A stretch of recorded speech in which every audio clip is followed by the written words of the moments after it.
tema.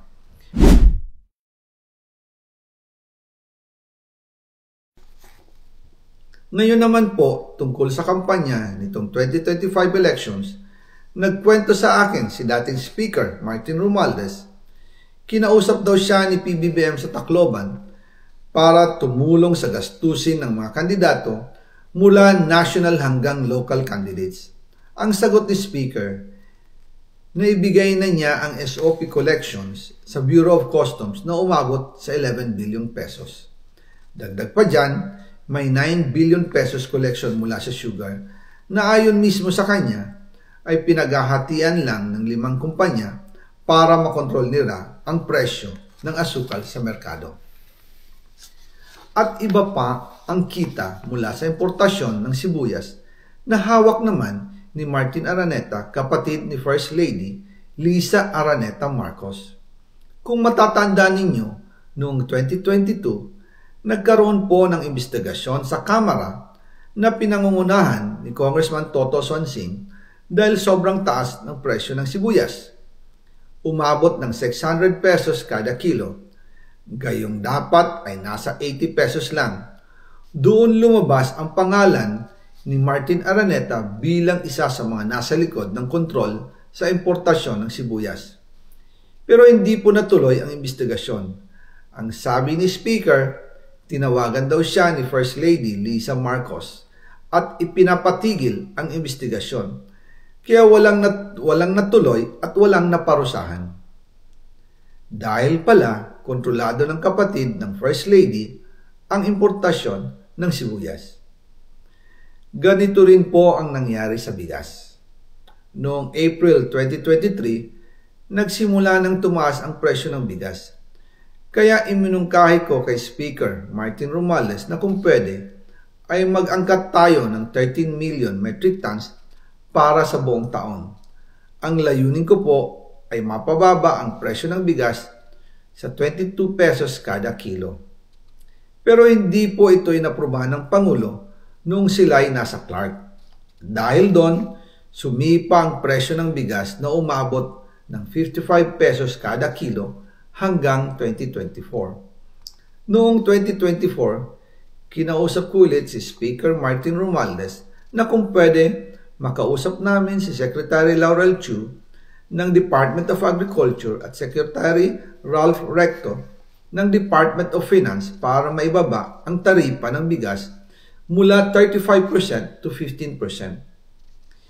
Sinabi ko kay Speaker Martin Romualdez na kung pababayaan natin ang patuloy ng pagtaas ng presyo ng bigas at umabot ito sa 60 pesos kada kilo, siguradong magagalit na ang taong bayan.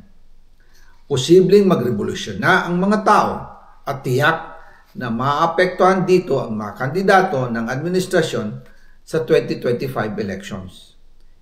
Isa sa mga patunay na hindi na masaya ang taong bayan ay ang pagbaba ng approval rating ng Pangulo noong panahon na iyon dahil sobrang taas na ang presyo ng bigas. Nangyari po ang meeting at halos inaabot kami hanggang alas 2 ng umaga, nakikiusap, nagpapaliwanag. Buti na lang, matapos ang matagal na negosasyon, pumayag din sila. At di nagtagal, inanunsyo na rin sa publiko na ibaba ang nangbuwis sa bigas. Ngunit, matapos ang 4 hanggang 6 na buwan, hindi pa rin bumababa ang presyo ng bigas. Kahit ibinaba na ang taripa nito, kaya iminungkahi ko kay Speaker Romualdez na magpatawag ng investigasyon tungkol sa bigas sa pamamagitan ng Quinta Committee hearings.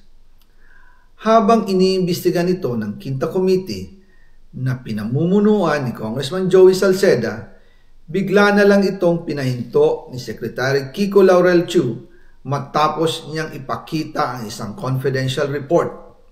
Nakasaad dito na si First Lady Lisa Marcos mismo ang may hawak sa mga rice importers. Ayon kay Secretary Laurel, maaapektuhan daw ang First Lady kung itutuloy ang investigasyon dahil kasama raw nila sa Vietnam visit ang ilang importer ng bigas. at nag-dinner pa raw sila roon.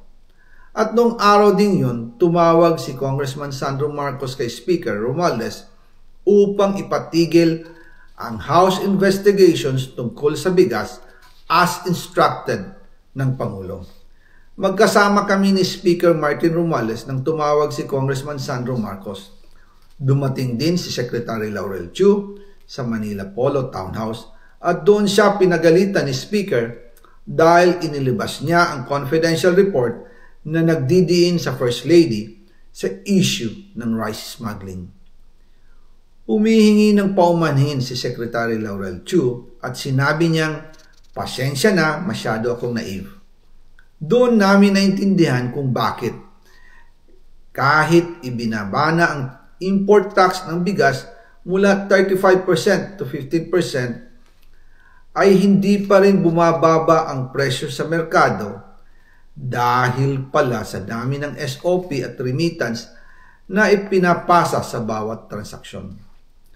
Dagdag pa po, maraming importers ng isda ang nagre-reklamo dahil kontrolado ito ng kaunting kumpanya lamang. Wala naman daw tax sa importation tuwing lean season, pero kahit ganoon, hindi pa rin sila nabibigyan ng permit to import. Ang mga kaunting kumpanya na ito lang ang nabibigyang permit to import. Dahil dito, kontrolado din ang presyo ng isda at ito din ang dahilan kung bakit mataas ang presyo ng galunggong. Mga kababayan, hindi dapat naghihirap ang Pilipinas. Hindi dapat ganito kamahal ang mga pangunahing bilihin tulad ng bigas. At higit sa lahat, hindi dapat nagugutom ang mga Pilipino. Wala silang malasakit sa taong bayan, lalo na sa mga mahihirap. Inaabuso ang kapangyarihan, nagiging negosyo ang pera ng taong bayan. Masakit man tanggapin, pero ito ang katotohanan. Ang pinakamakapangyarihang pamilya pa mismo ang sangkot sa ganitong sistema.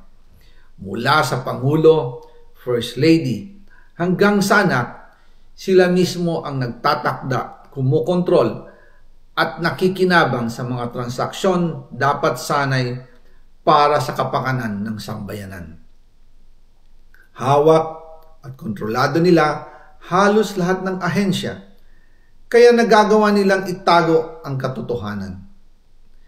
Sa mga susunod na araw, marami pa po akong isisiwalat. Maraming salamat sa inyong oras at patuloy na pag-unawa. Naway, magising tayo sa katotohanan at sama-sama nating hanapin ang hustisya para sa bayan. Diyos mabalos po sa Indogabos.